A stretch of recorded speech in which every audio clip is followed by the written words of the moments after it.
আসসালামু আলাইকুম রহমতুল্লাহি ওয়া বারাকাতুহু। প্রিয় দিনী ভাইরা, আজ আমরা নামাজ সম্পর্কে কিছু ভিডিও করব। সেটা হলো কিভাবে নামাজে দাঁড়াইতে হয়, কোন বৈঠকে কোন দিকে তাকিয়ে থাকতে হয়, এই নিয়ম কানুনগুলি শিখব।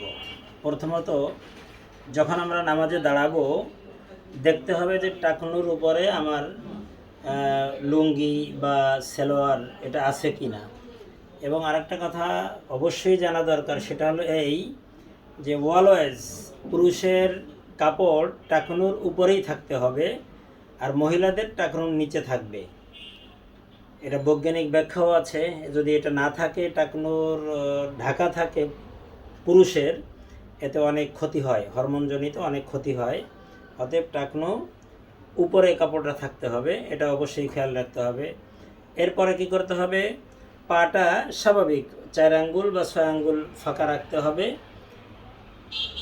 তারপর হলো আমরা হাতটা উঁচু করব, এই হাত কেবলার দিকে, নখগুলি সব থাকবে, এরকমও না এরকমও না, এরকম করা যাবে না, এভাবে এভাবে হাতটা থাকবে, কানের লতি পর্যন্ত উঠবে।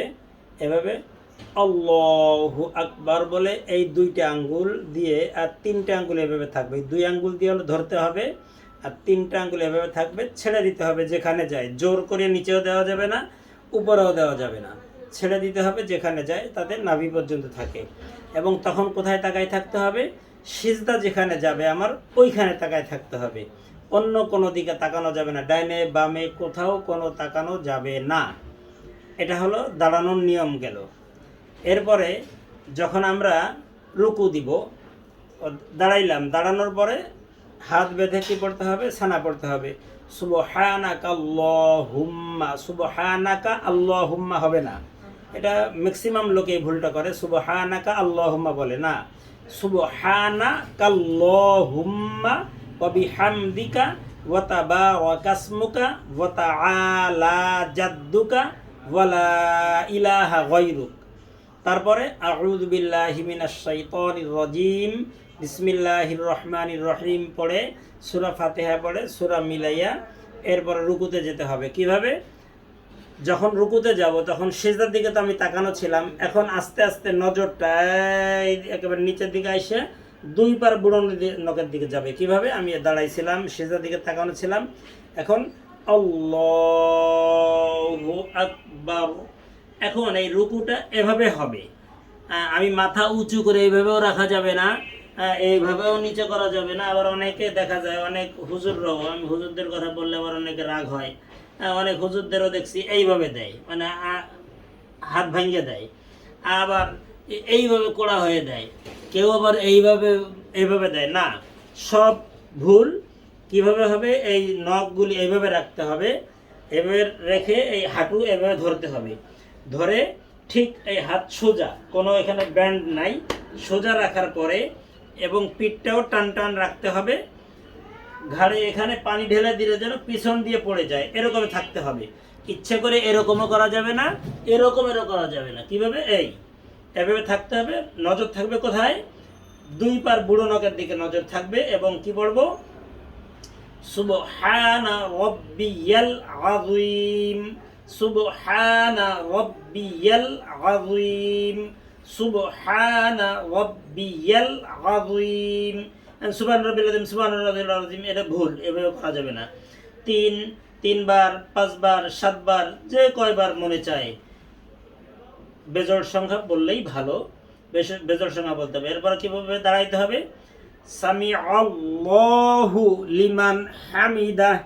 এই যে যখন দাঁড়াচ্ছিলাম, দাঁড়ানো অবস্থায় যখন রুকুর দিকে ছিলাম, যেভাবে নজরটা আসছিল ঠিক ওইভাবে নজরটা সামনের দিকে চলে যাবে। কোন জায়গায়, সিজদার দিকে চলে যাবে। হ্যাঁ, ডাইনে বামে কোথাও তাকানো যাবে না। দাঁড়াইলাম, সামি আল্লাহু লিমান হামিদা না, এখানে 2টা শব্দ, সামি আল্লাহু একটা শব্দ, লিমান হামিদা আর একটা শব্দ। অতএব সামি আল্লাহু লিমান হামিদা, সামি আল্লাহু লিমান হামিদা হবে না। রব্বানা লাকাল হামদ হামদান কাসীরান তাইয়িবান মুবারাকান ফীহ, এটা জরুরি না, যে পারেন সে পড়বেন। এরপর কি, আল্লাহু আকবার বলে আমরা রুকুতে যাব। কিভাবে যাব, আমরা সিজদা যাব। কিভাবে, আল্লাহু আল্লাহু আকবার। এই যে হাতটা এমনভাবে থাকবে যেন ছোট্ট একটা পাখির ডিম হাতের মাঝে থাকলে যেন ফাঁকা থাকে যে রকমের, কতটুকুন ফাঁকা রাখতে হবে এবং কতটুকুন হাত এভাবে ছড়াই দেওয়া যাবে না, হাত এভাবে রাখতে হবে যেন আমার কপালটা লাগে, এতটুকু ফাঁকা থাকতে হবে। আল্লাহু আকবার। কি পড়তে হবে? সুবহানা রাব্বিয়াল আ'লা, সুবহানা রাব্বিয়াল আ'লা, সুবহানা রাব্বিয়াল আ'লা। তখন পাটা কিভাবে থাকবে? পাটা দেখাও। হ্যাঁ, পিছনে পাটা এভাবে থাকবে। অনেকে কি করে এইভাবে দেয়, অনেকে এইভাবে দেয়, এভাবে করা যাবে না, এভাবে থাকবে। তো এখন যখন আমি এখন উঠবো, উঠলে পা নখগুলি কিভাবে থাকবে খেয়াল করেন। আল্লাহু আকবার। হ্যাঁ, নখগুলি দেখেন আমার পশ্চিম দিকে আছে, এই পশ্চিম দিকে থাকতে হবে, এইভাবে থাকতে হবে। এটা হলো নিয়ম। কিন্তু অনেকে কি করে এইভাবে করে, অনেকে এই মহিলাদের মতো এইভাবে করে, এগুলি ভুল, এভাবে করা যাবে না। আমি আবারও দেখাচ্ছি, আল্লাহু আকবার। এইভাবে সিজদা কতটুকু দূরে দেব এটা খেয়াল রাখতে হবে। হাঁটু এবং আমার কোনই এখানে এতটুকুন ফাঁকা থাকতে হবে, এদিকে এখানে এতটুকুন ফাঁকা থাকতে হবে যে এখান থেকে যেন একটা বরকির বাচ্চা যাওয়া আসা করতে পারে, এতটুকুন ফাঁকা থাকতে হবে। কিভাবে আমি দেখাচ্ছি, এইভাবে, এই এতটুকুন ফাঁকা। কিন্তু এখানে যদি অনেকে আছে এইভাবে হাঁটুর সাথে মিলে এইভাবে দেয়, না, এটা ভুল। পুরুষরা এভাবে দিবে না, এটা ভুল। কিভাবে হবে? এতটুকুন সামনে যেতে হবে যেখান থেকে এটা ছাগলের বাচ্চা যেতে পারে, এই এটুকু ফাঁকা। এখন এইভাবে অনেকে করে, এটা ভুল, এভাবে করা যাবে না, এভাবে স্বাভাবিক। সুবহানা রাব্বিয়াল আ'লা, সুবহানা রাব্বিয়াল আ'লা, সুবহানা রাব্বিয়াল আ'লা। এখন এই সিজদায় বসে অনেকে দেখছি এরকমের বেঁকা হয়ে যায়, এরকমের বেঁকা হয়ে যায়, এটা করা যাবে না। সোজা একটা টান টান থাকতে হবে। আবার পা কিভাবে ভাঁজ করব একটু দেখাও। এইভাবে পাটা এই যে এইভাবে ছিল, এখন এইটা দিকে চলে আসবে, উঁচু করে না, এইভাবে না, এখান থেকে স্বাভাবিকভাবে এভাবে চলে আসবে, এইভাবে হয়ে যাবে। হ্যাঁ, এই যে এইভাবে হবে, নখগুলি পশ্চিম দিকে থাকবে। এইভাবে দ্বিতীয় রাকাতে বসে তাশাহুদ পড়তে হবে। কি? আত-তাহিয়াতু লিল্লাহি ওয়াস-সালাওয়াতু ওয়াত-তাইয়্যিবাত, আসসালামু আলাইকা আইয়ুহান নাবিয়্যু ওয়া রাহমাতুল্লাহি ওয়া বারাকাতুহু। এই আত্মাহিত পড়ার সময় নজর কোন দিকে থাকবে?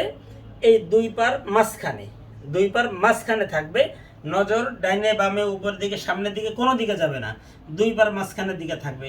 এভাবে আত্মাহিত শেষ হয়ে গেলে, হ্যাঁ, আল্লাহু আকবার বলে দাঁড়াবো। তখন কি হবে? এই যে মাঝখানে ছিল নজরটা আবার সিজদার দিকে চলে যাবে।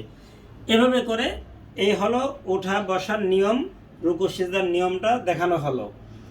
আর ঈদের নামাজের নিয়মটা হলো আল্লাহু আকবার বলে হাত বাঁধবো, সানা পড়বো। সানা পড়ার পরে ইমাম সাহেব কী করবে? 3 বার আল্লাহু আকবার বলে হাত ছেড়ে দিবে।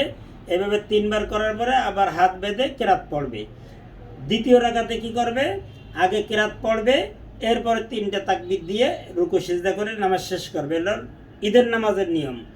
আর জানাজার নিয়ম হচ্ছে আল্লাহু আকবার বলে দাঁড়াবে, দাঁড়ানোর পরে সানা পড়বে, দুরূদ শরীফ পড়বে, জানাজার দোয়া পড়বে।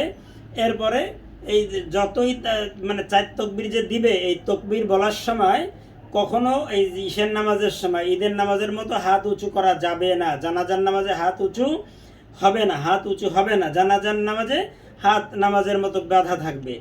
এরপরে যখন আসসালামু আলাইকুম ওয়া রাহমাতুল্লাহ, এমনি আমাদের যে নামাজ পড়ি আমরা, ওই নামাজেও সালামটা কীভাবে ফিরাইতে হবে আবারও দেখেন। সালামটা ফেরানোর সময় আমি যে মাঝখানে 2 পার মাঝখানে তাকানো ছিলাম, ঠিক এই পর্যন্ত নজরটা যাবে। এরকম না আসসালামু আলাইকুম ওয়া রাহমাতুল্লাহ, এভাবে না, এখান থেকে এই যে এই পর্যন্ত নজর যাবে। আসসালামু আলাইকুম ওয়া রাহমাতুল্লাহ, মুখটা এখানে চলে আসবে। আবার এখান থেকে আসসালামু আলাইকুম ওয়া রাহমাতুল্লাহ, এখানেই নজরটা আসছে। এইভাবে করা যাবে না, এটা ভুল, এভাবে করতে হবে। এভাবে করে নামাজের নিয়ম, নামাজ পড়তে হবে। আমি আবারও রুকুতেই ম্যাক্সিমাম লোকেরা ভুল করে, রুকুর নিয়মটা আবারও বলছি। এভাবে দাঁড়ানো ছিলাম, আল্লাহু আকবার বলে এইভাবে নখগুলি থাকবে, এই হাঁটু এইভাবে ধরতে হবে জোরে, এবং এইভাবেও ব্যান্ড হওয়া যাবে না, বাঁকা হওয়া যাবে না, সোজা থাকতে হবে। হাত সোজা রাখলে যতটুকুন হয়, এরপরে ঘাড়টাও স্বাভাবিক, উঁচু করে ইচ্ছা করেও না, আর বেশি নিচেও করা যাবে না, স্বাভাবিকভাবে থাকতে হবে। পিঠটাও টান টান থাকতে হবে, তাহলে এখানে পানি ঢেলে দিলে নিচে দিয়ে পড়ে যাবে, আমাদের মুরব্বীরা বলেছেন। হ্যাঁ, আর নজর থাকবে কোথায়? আমার দুই পার বুড়ো নখের দিকে নজর থাকবে। হ্যাঁ, আর সিজদার সময় কী হবে? এইভাবে হাতটা থাকবে, আমি আবারও দেখাচ্ছি, আল্লাহু আকবার। এই যে হাত এইভাবেও না, অনেক ফাঁকা করে না, এভাবে আমার মুখটা যেন পড়ে, এবং এইভাবেও না, এইভাবেও না, এভাবে। এরপরে এখন এইভাবেও না, এই সোজা সোজা থাকবে, এবং কতটুকুন ফাঁকা থাকবে? আমার এখান থেকে যেন একটা বরকির বাচ্চা যেতে পারে। আল্লাহ তাআলা আপনাকে আমাকে সঠিকভাবে নামাজ পড়ার তৌফিক দান করুন, আমিন। আমার এই ভিডিও করা কষ্টটা সার্থক হবে আপনারা যদি এইভাবে নিয়মকানুন পালন করে নামাজ পড়েন। আশা করি ইনশাল্লাহ আপনার নামাজও শুদ্ধ হবে, এবং আমার ইউটিউব চ্যানেলটি সাবস্ক্রাইব করলে আপনারা নামাজের দোয়া দুরুদ সূরা কিরাত সব সহি করে পড়তে পারবেন আল্লাহর রহমতে ইনশাআল্লাহ। এই জন্য আমার ইউটিউব চ্যানেলটি সাবস্ক্রাইব করে নেবেন যারা করেন নাই, এবং যারা করেছেন নোটিফিকেশন পাওয়ার সঙ্গে সঙ্গে বারে বারে মস্ক করতে হবে, সূরা কিরাতগুলি সহি করে নেবেন ইনশাআল্লাহ। আল্লাহ চাহে তো আমরা আল্লাহর রহমতে যেন ভালো থাকি, ইমানের হালাতে থাকি, এই দোয়া আমিও করি, আপনাদের কাছে দোয়া চাই। আসসালামু আলাইকুম ওয়া রাহমাতুল্লাহি ওয়া বারাকাতুহু।